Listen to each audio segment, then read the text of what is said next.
Alexei Navalny faces court in Moscow again. The Kremlin critic loses his latest appeal, and his political organizations could soon be declared extremist. So, what's next for Russia's opposition movement and those who'd pinned their hopes on Navalny? This is Inside Story.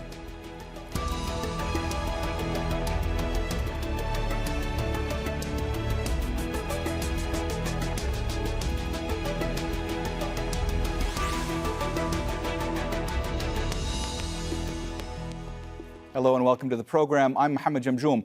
Russian opposition leader, dissident, Kremlin critic Alexei Navalny is known by many titles in the West. Some see him as one of the few people who can unite opponents against President Vladimir Putin.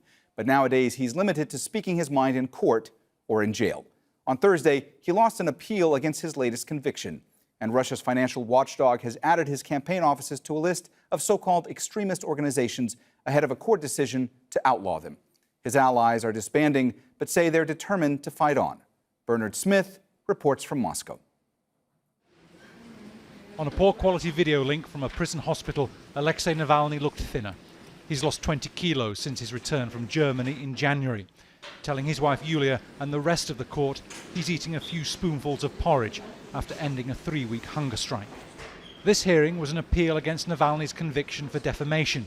But Vladimir Putin's most prominent critic had other things to talk about too. 20 years of incompetent government have led to the following result. There is a crown slipping from his ears. There are lies on TV. We have spent trillions of dollars and our country continues to slide into poverty. Navalny's opportunities to have his voice heard are rapidly shrinking. Simultaneously, in another Moscow court, prosecutors opened a case to declare Navalny's anti-corruption group, the FBK, and his regional offices as extremist, making them equivalent to Al-Qaeda. Navalny's regional campaign offices do not exist anymore, but there are dozens of cool and mighty regional politicians. There are thousands of their allies. There are powerful independent political organizations that will be doing investigations and monitoring elections, public campaigns and rallies. The case was adjourned, but the court has already imposed an interim order stopping Navalny's group from operating. A rather powerful opponent is standing against us. It is the whole state machine of a nuclear superpower state. It can behave brutally, as we could see ourselves during the events which are also related to the current case.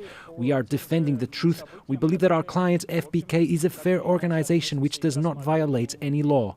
You rarely hear Navalny's name mentioned on Russian television. Any attempt to remind people who he is quickly erased. This mural in St. Petersburg was painted over hours after appearing overnight. Alexei Navalny's supporters say they'll carry on with their anti-Kremlin activities. But without Navalny's charismatic personality, they might find it much harder to have an impact. Bernard Smith, Al Jazeera, Moscow.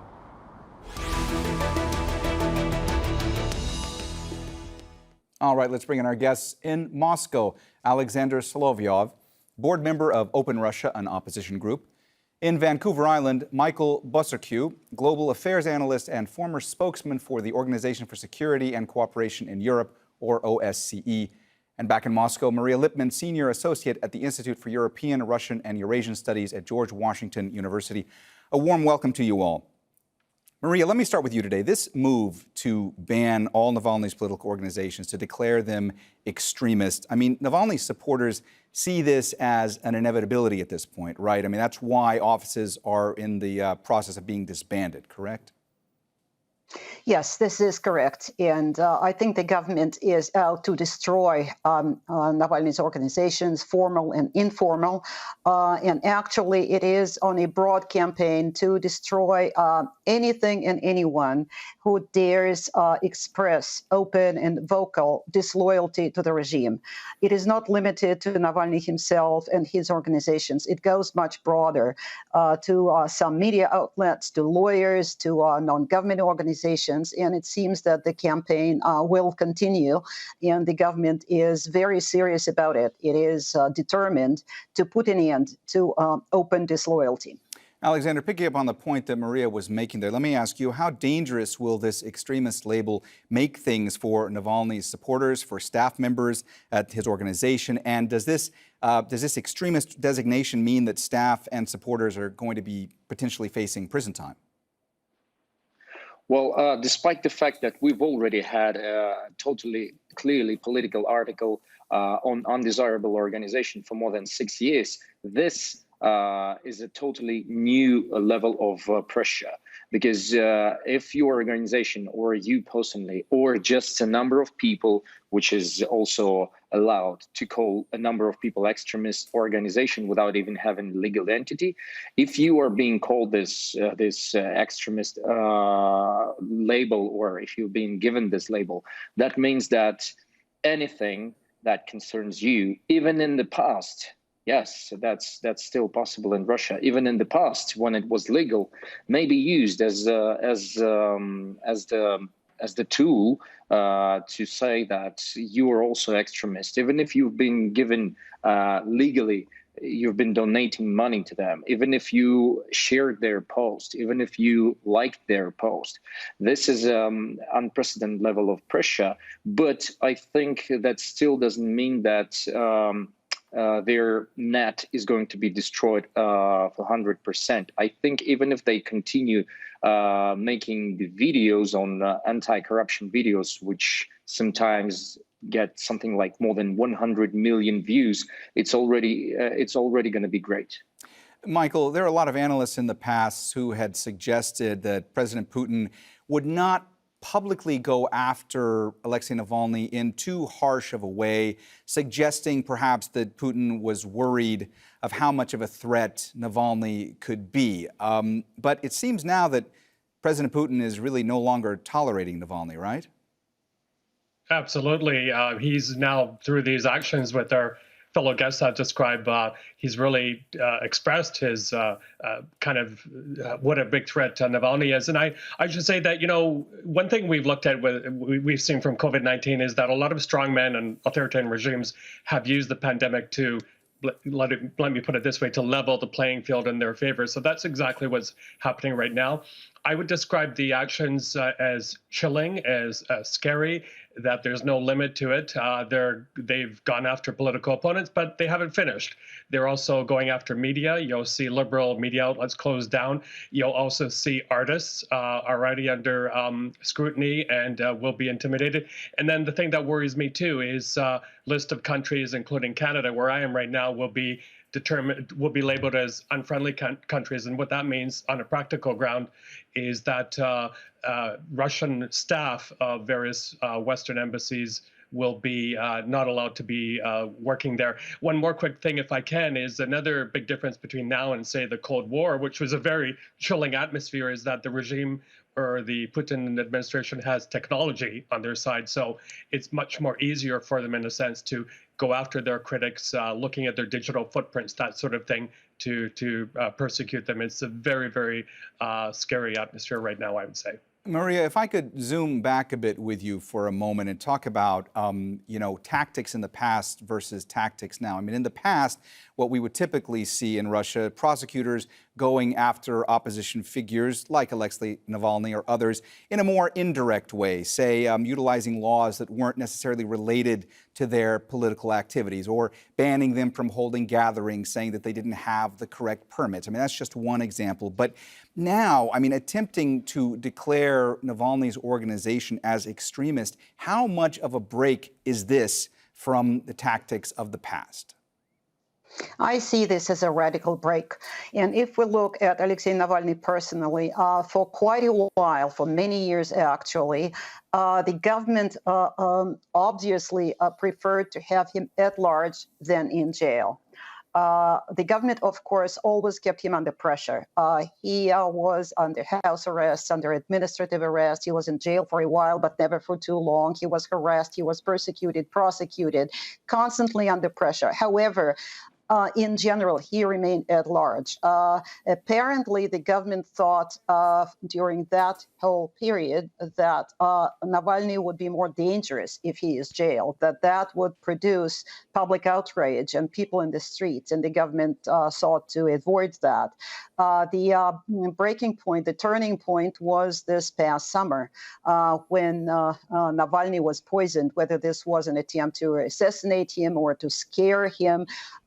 away from his activities is impossible to say. However, that was certainly a turning point, followed by, of course, his rehabilitation in Germany, his return despite many warnings from the Russian government that he would be arrested, and he was indeed arrested. And now he's in jail. And actually, the government has full capacity to keep him in jail as long as it pleases.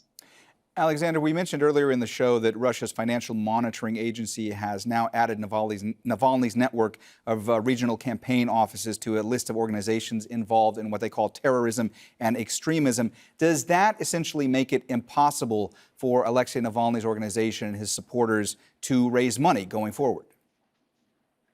Well, for those legal entities enlisted in that list, so of course that makes it impossible to donate the money. Moreover, it puts under a big threat those who donate money, even ordinary citizen who donated like a couple of bucks absolutely legally may be put into jail up to 6 years, if I'm not mistaken. So the ordinary donation may end up in 6 years in prison. If you are or the protest, this process of accepting donations for this organization, you may end up for 8 to 10 years in prison. So the terms are pretty much serious, and that puts under threat everyone who has been donating money in the past. But I think they've already closed all the bank accounts, and they've already made everything on their account. The Navalny stuff. Everything on their account, which was necessary to make it more or less safe for their supporters. So I don't think the government will prosecute everyone who's been donating at least some amount of money, but I think that might be used against the political activists who are, for instance, trying to run for elections.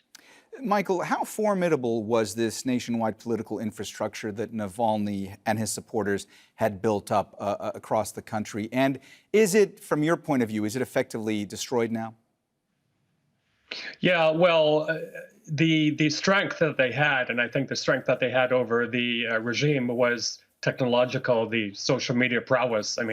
The views, for example, that were garnered by that video of Putin's dacha was incredible. And I think that's the regime probably felt that it was playing catch up with Navalny's movement, that they couldn't match that type of technological prowess. And, we see this happening around the world, including in China, where these regimes are putting pressure on social media companies, Facebook, Twitter, and others to crack down on their opponents. So in the case of Navalny in Russia, VKontakte is a big platform there, and we won't see the same kind of game being played out as we've seen in China, where they go after Western social media companies. They'll go after their own companies, and they have a lot of leverage there. So it's a very big setback for them. If they don't, of course, they don't have the ability to communicate with the common man through mass media, so they use social media. And if they're cut off from that, that's a huge, huge setback for Navalny and his movement.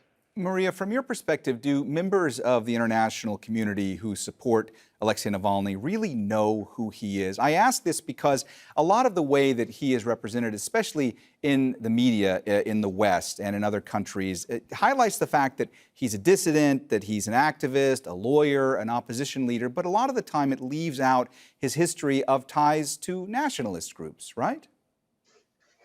Well, he indeed joined some nationalist groups in the past. I think he did that mostly out of solidarity with them, because they were also persecuted and harassed by the authorities. And he also, as a politician, he saw a potential there. There was a time, which is actually over now, when nationalist sentiments ran very high, and nationalist groups also had their rallies in Moscow and elsewhere, but especially in Moscow.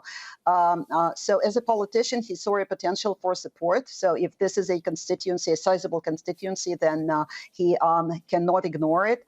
But all those sympathies, I think, of Alexei Navalny and those contacts have long been in the past. And I think in general, people in the West have a reasonably fair view of Navalny. Navalny is a fearless, indomitable, unbending fighter, like nobody else in Russia, totally capable to raise his awareness, which was quite a feat in Russia. He was totally ignored by large audience media, and yet he was able to create an awareness of way over half of Russians.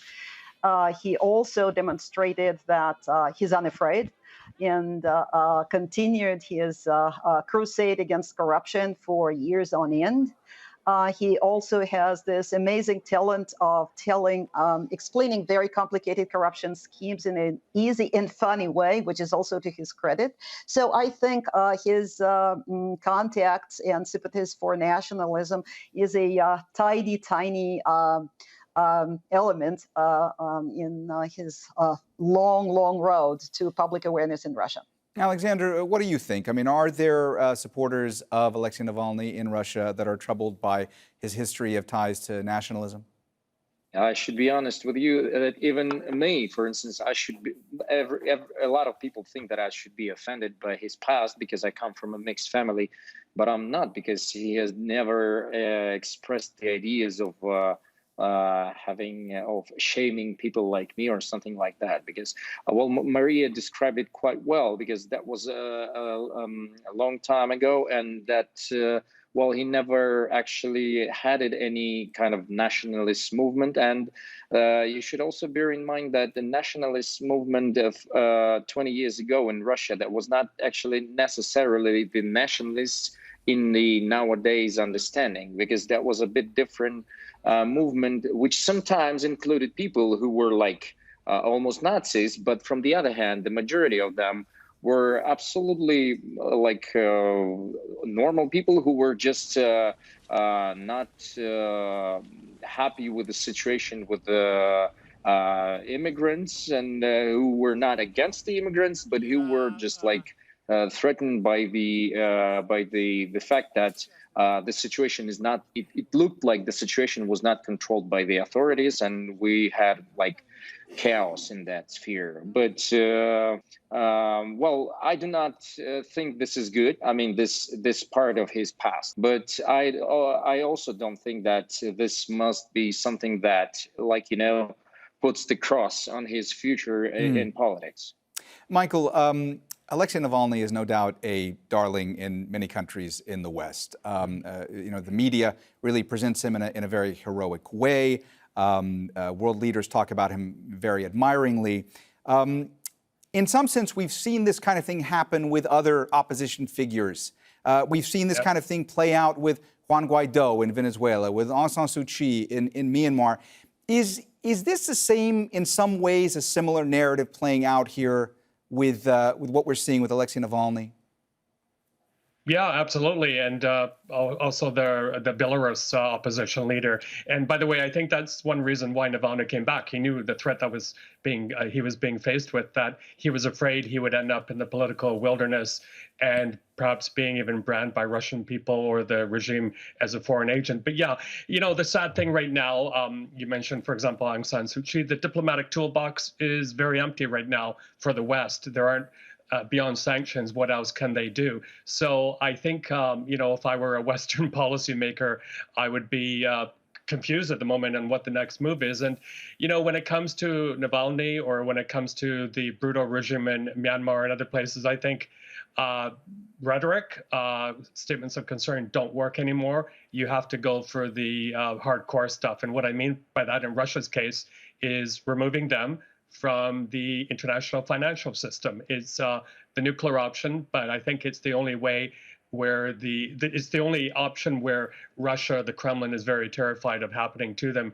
So one more thing, if I may, I think, I hate to say it, we're still in early days with the Biden regime, but I think in a way we're seeing a Obama 2.0, where a lot of tough rhetoric, don't do this, don't do that when it comes to Russia. Look what just happened on the Ukrainian border. But there's a red line that they will not cross. And I think Putin has sensed that. He's tested the new Biden administration, and they think they can get away with quite a bit now.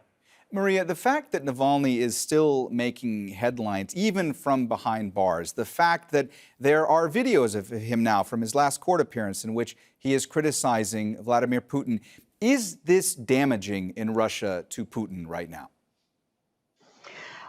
Well, the damage is limited, and I should say that Navalny's support in Russia, we have to admit that, is also limited. His support is usually estimated by pollsters at about 20%. We should not underestimate the way the broad public in Russia is responsive to the Kremlin line, and that the West is there to do harm to Russia in every possible way. And the West is using opponents to the regime as their instruments, that those who oppose the regime are either sponsored or funded or inspired or otherwise abetted by the West. It's not that everyone believes that, but there is a constituency that does, and there is a constituency that remains indifferent to Navalny and his allies, his supporters. And there are also those who believe that troublemakers such as Navalny, of course, Navalny is unique, but there are other troublemakers in Russia, that they are bound to make things worse, not better. There is a very strong clinging to status quo in Russia. And the government, of course, is taking advantage of that. Alexander, what's next for the opposition movement in Russia right now? I mean, is there a viable opposition leader, a viable opposition to Putin at the moment? Well, there are a lot of opposition leaders within Russia, but unfortunately, they're not famous abroad. But at the same time, I should admit the fact that this new era of political pressure probably means that we will have less and less legal opportunities to stay in Russia and to name ourselves opposition, because it looks like sooner or later, or very soon, we will not be able to say that in an open way that we are opposition. Because that will immediately lead to a term in prison, because the words are already being used as the tool to put people into prison. And moreover, right now, the photos from the cameras around the city are being used to say that, you see, you've been in the center of the city at April 21 when there was illegal rally supporting Alexei Navalny. That means that you should be fined, but as long as you have 3 fines, you go to prison again. So this is being used right now, even against me, though I don't pose any threats to the regime, I believe. I think that we are just on the eve of a new era, a quite harsh and quite tough era. I don't have a clear and easy answer to your question, what's going to happen next. I think that, first of all, a lot of political leaders, opposition leaders, will have to, will have to abandon Russia. Michael, we don't have a whole lot of time left. So I'm going to ask you to please keep your answer brief. We just have about a minute. But essentially, at the end of the day here, President Putin remains firmly in control. Is that right? Absolutely. And, he doesn't only have the state apparatus at his disposal, but the one thing I'm really worried about, too, are so-called freelance elements in the security service or military that might act within Russia to go after his opponents, or feel like they have license to go after their opponents overseas as well. That is a very worrisome and chilling element here. And I think it's one that the West has to be cognizant of and keep surveillance over those elements allied to Putin that may go after Putin opponents, not only in Russia, but overseas as well. All right, we've run out of time, so we're going to have to leave the conversation there. Thank you so much to all of our guests, Alexander Soloviev, Michael Bociurkiw, and Maria Lipman. And thank you, too, for watching. You can see this and all of our previous programs again anytime by visiting our website, aljazeera.com. And for further discussion, go to our Facebook page. That's facebook.com/AJ Inside Story. You can also join the conversation on Twitter. Our handle is @AJ Inside Story. For me, Mohammed, Jamjoom, and the whole team here, bye for now.